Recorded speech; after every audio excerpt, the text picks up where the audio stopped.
Szegedi Antal. Szavakból születtem. El voltam veszve. Már semmi nem volt bennem, csak félelem. Itt létemnek úgy éreztem, nincs is értelme. Akkor valami belső késztetéstől az élni akarás ereje tollat rakott a kezembe. Írni kezdtem, hogy a múltam elengedjem. A költészetben, az írásban ott van a szépség. Nekem ez lett a segítség. Valaki úgy tett, az írás mindent elbír.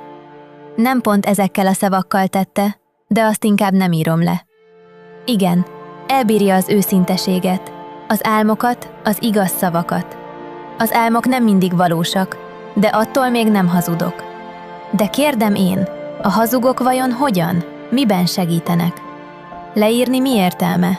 Engem az őszinteség, az írás hozott vissza. Egy olyan helyről, mondhatni megmentett, kiragadott a mélyből. Még tanulom kimondani, a fájó múltat, a boldog pillanatokat. Leírni, magamból kiadni. Valamiért így jobban tudom. Tudok írni a jó dolgokról, a rosszakról, amelyeknek ott voltam a közepében, ami egyre csak mélyebb és mélyebb lett. Ha nincs az írás, lehet ki sem jutok. Örökre ott ragadok. Megtisztelem azzal magam.